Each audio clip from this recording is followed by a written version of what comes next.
What up, everybody? You're watching Giants Now by Chat Sports. I am your host, Marshall Green. We're going to get into the Darren Waller trade rumors in a second, but the news of the day surrounding the Giants was around Justin Pugh and Lawrence Cager. We did a short on the channel earlier today. You would have heard about that if you were subscribed. But Justin Pugh has been signed to the Giants' active roster, and that means they had to cut somebody, which is Lawrence Cager. The thought process and hope is the Giants could bring back Lawrence Cager on the practice squad, but that is currently TBD. Type 67 down in the comment section to show our guy Justin Pugh some love. All right, let's dive into it. USA Today listed Darren Waller as a trade target for the Cincinnati Bengals. And with the NFL trade deadline just a couple of days away, exactly October 31st at 4 p.m. Eastern time, with the Giants sitting at 1-5 right now, the trade rumors are only going to get hotter and hotter. And we're actually going to be live on the channel for the NFL trade deadline. So make sure you're subscribed and have your notifications turned on. We continue to grow at a rapid pace at this channel, up to 37.2 thousand. Crazy to say that out loud, subscribers. But only 9.9% of all of you have your notifications turned on, as well as your YouTube notifications turned on. So change it. If you never want to miss anything, you don't want to be late to the news that maybe the Giants trade or trade for somebody, turn on your notifications. Just hit the bell icon underneath and select all. Alrighty, let's get into it. This is what USA Today said about Waller and the Giants and them possibly moving on from the veteran tight end. Quote, Waller is stuck on a Giants team and that is going nowhere in a hurry. And he's just too talented to get stuck in New York. If the Giants would be willing to move Waller for a pick, Cincinnati should pick up the phone and make this happen. Just want to remind everybody that Darren Waller is 31 years old, which tells me that he's still got a couple of good years left in that body. I still think he's had a solid year, circumstances being what the circumstances are. Nobody's stats on this offense are just eye-popping. Let's be honest. It's one of the worst offenses in the NFL, but that's not because Darren Waller. I thought he's done a good job.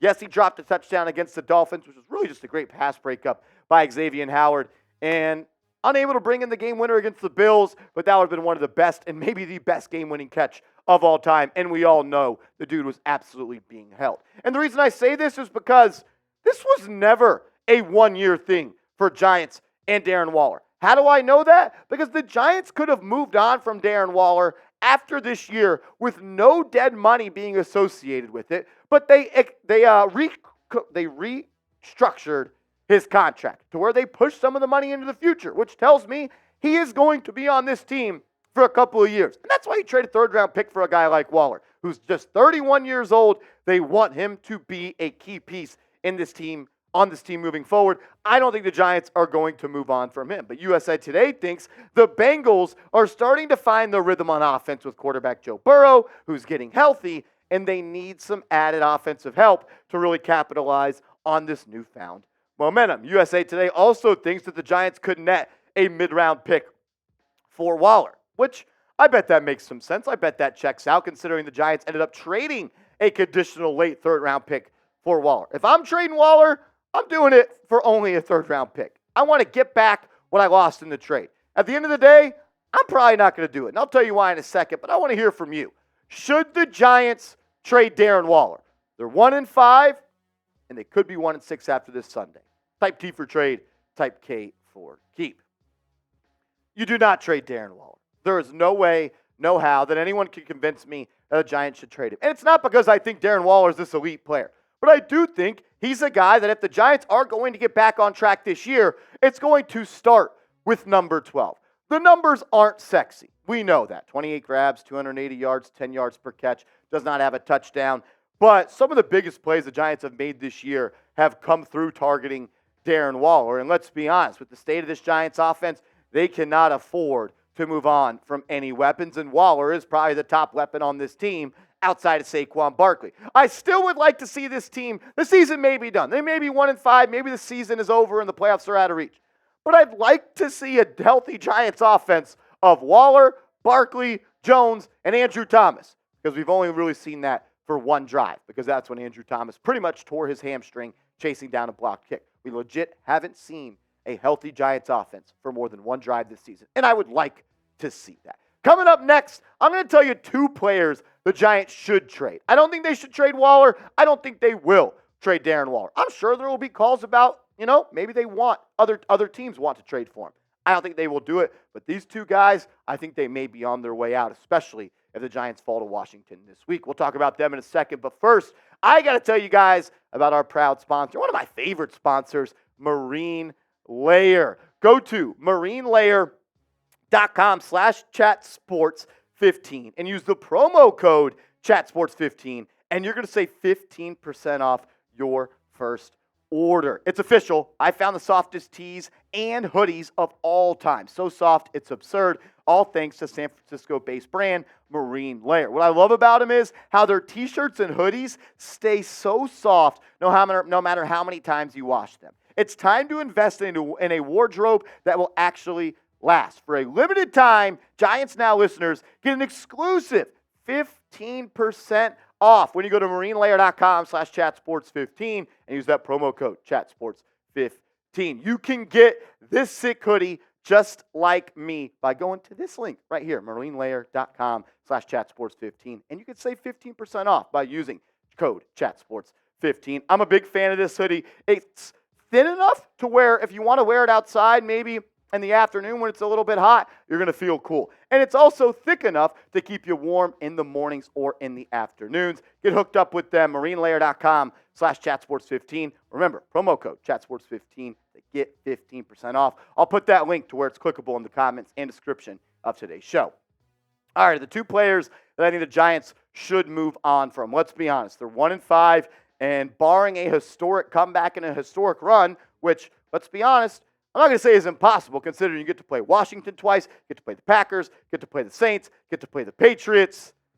You get to play a couple of bad teams. Maybe they turn it around. But let's say they don't. Let's say they lose this week, or they have a couple more losses before the trade deadline. The Giants should look to move on from Leonard Williams. I'm a fan of Leonard Williams, the big cat. I'm appreciative of what he's done for this football team before. He's had a season in his career where he's had 11.5 sacks. And I still think he is a solid football player. And Pro Football Focus echoes those sentiments. They actually have him as one of the top-rated defensive linemen in this league. But this is the fact. The Giants do not have Leonard Williams as a part of their long-term plans. How do I know that? Because he's got the largest cap hit in the NFL pretty much at the D-line position, over $30 million, and they could have lowered that cap hit to add more talent this year by pushing money into the future, and they did not do that. Why? Because this is going to be the last year that Leonard Williams is a part of this team, unless he takes a major pay cut on his next deal. Look, he's not the same guy that he was in 2020 when he had 11.5 sacks in 16 games. Quite frankly, he's not the guy in 2021 that had 6.5 sacks in 17 games. I mean, since 2021, the guy has 3 sacks. He's still a good player, not an elite player anymore, and he's definitely not worth the draft capital that, the salary cap and money that he's currently being paid right now. I think he has a cap hit right now of almost $32 million. He's just not worth that money, and I don't think the Giants are going to keep him around after this season once he is a free agent. He's going to be 30 years old next year. I think the way the Giants have understood where they are when it comes to building your team and kind of addressing the actual facts, I think they understand they're a couple of years away, and paying a 30-year-old defensive tackle a lot of money after you've already paid Dexter Lawrence a whole lot of money probably isn't the best way to build a team trying to get better now and into the immediate future. Another guy I think the Giants should at least take calls on and probably look to trade as well is Adoree Jackson. I'm a fan of Adoree Jackson. I like the work that he's done for the Giants. But at the end of the day, similar situation as Leonard Williams. It does not seem like Williams or Jackson are in the long-term plans for Joe Schoen and this football team. Same reason. You could have extended Adoree Jackson. You could have given him a contract renegotiation or restructure, rather, and pushed some of his guaranteed money into the future. But you didn't want to do that. You wanted to save the future salary cap, which tells me those guys aren't in the plans right now for the Giants in the 2024 NFL season. And to be nice to Adoree Jackson, he just hasn't had a good season. And let's be honest, this is the worst season he's had in the National Football League. And I mean, the numbers and the grades via PFF kind of echo that. He's being graded as a 40.5 on PFF, a coverage grade of 37. This is a scale of 1 to 100, ladies and gentlemen. His passer rating when targeted is 119.9. He doesn't have an interception. He didn't have an interception last year, and he has just 2 pass breakups. Look, if the Giants lose this week to the Washington Commanders, the yard sale is going to start for Joe Schoen. I think that starts with Leonard Williams. I think that starts with Adoree Jackson, and that could either even as well factor in a guy like Saquon Barkley, Xavier McKinney, maybe a guy like Paris Campbell who's not playing anymore. Maybe even you look to trade a guy like Darius Slayton who's on a 1+1 deal pretty much, as well as maybe Azeez Ojulari. Look, big game this week. Things could change in 9 days from now if they don't win that ball game. If you had to guess, who do you think is more likely to get traded of these 2 guys? Is it the Big Cat? Is it Adoree Jackson? Type the initials of the guy you think is going to get traded before the trade deadline. As always, just want to say thanks and appreciate you for tuning in. Look, it's tough to be a Giants fan right now, but you know what? We're not going anywhere. We're going to continue to put out content for free every single day, and I can't wait for the watch party this Sunday. So subscribe and turn your notifications on, and we'll see you then.